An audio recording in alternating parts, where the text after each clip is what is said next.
প্রায় ১৬ শতকের দিকে মোগল আমলে শীতলক্ষ্যা নদীর তীরে গড়ে ওঠা বন্দরনগরী নারায়ণগঞ্জ ব্রিটিশ আমল থেকেই প্রাচ্যের ডান্ডি হিসেবে পরিচিত।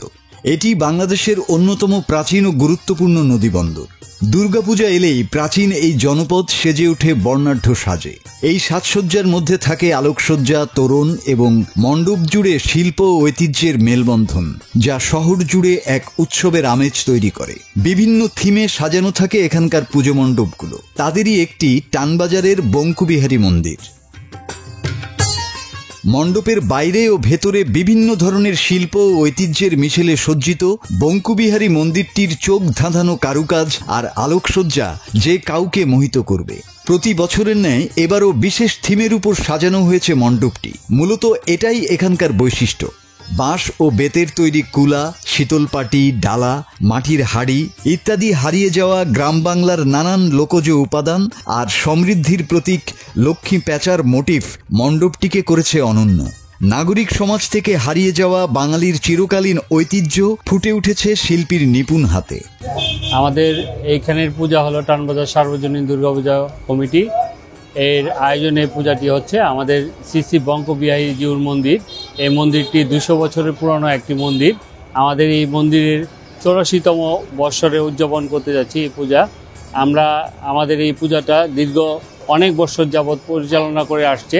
আমার বাপ দাদা এবং অনেকেই এই পূজা পরিচালনা করতো। বর্তমানে আমরা এই পূজা তাদের ধারাবাহিকতা ধরে রেখেছি এবং সেই ধারাবাহিকের আলোকেই আমরা এবার পূজা উদযাপন করতে যাচ্ছি। আমাদের এই পূজার এবারে থিম ছিল চিত্তাধারা। এই চিত্তাধারার মাধ্যমে আমরা ফুটিয়ে তুলতে চেষ্টা করেছি গ্রাম বাংলার ঐতিহ্য। গ্রাম বাংলার যে হারিয়ে যাওয়া ঐতিহ্য ছিল। একসময় আমরা মাছ ধরার যে সেই চাইটা আমরা দেখতে পারতাম না, এবং একসময় যে পাখা, যে তাল পাখার যে বাতাস আমরা খেতাম, সেই তাল পাখা দেখতে পারতাম না। মাটির হাঁড়ি, সেটাও আমরা একসময় হারিয়ে যাচ্ছে। আজ থেকে অনেক বছর আগে মাটির হাঁড়িতে রান্না হতো, সেই মাটির হাঁড়ি হারিয়ে যাচ্ছে। সেই আলোকে আমরা এখানে গ্রাম বাংলার কিছু কিছু জিনিস দিয়ে আমরা আমাদের এই মণ্ডপ সজ্জাকে ফুটিয়ে তোলার চেষ্টা করেছি।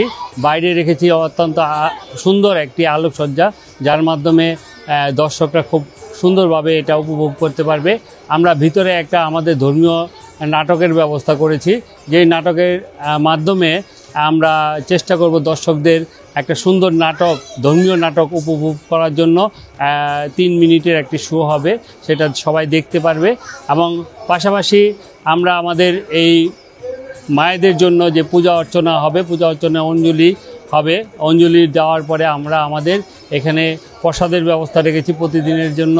এবং পাশাপাশি এই পূজার শেষ দিনে আমরা যাতে মায়েদের এবং মহিলাদের যাতে এখানে আনন্দ উপভোগ করতে পারে সিঁদুর খেলার মাধ্যমে, সেই ব্যবস্থাও আমরা রেখেছি। আশা করি এই সমস্ত ব্যবস্থা আপনাদের জন্য, আপনাদের সবার জন্য, এবং জাতি ধর্ম বর্ণ নির্বিশেষে আমরা চাই আমাদের এই পূজায় সবাই সামিল হোক, সবাই আমাদের এই পূজায় অংশগ্রহণ করুক। আমরা চাই আমাদের এখানে পর্যাপ্ত নিরাপত্তার ব্যবস্থা আছে, এবং আমাদের পাশাপাশি আমাদের এই মন্দিরে আজ পর্যন্ত কোনো সময় আমাদের কোনো অসাম্প্রদায়িক কোনো কিছু হয়নি। আমরা সবাই সহযোগিতা পেয়েছি, সব ধর্মের লোক আমাদের সহযোগিতা করেছে। প্রায় ৮৪ বছর ধরে এখানে নিয়মিত শারদীয় দুর্গা উৎসব পালিত হয়ে আসছে। পূজার মূল আনুষ্ঠানিকতার একদিন বাকি থাকলেও মণ্ডপটি দেখতে ভিড় করছেন আশপাশের বাসিন্দারা। মাসুদ হাসান, বাংলা টিভি।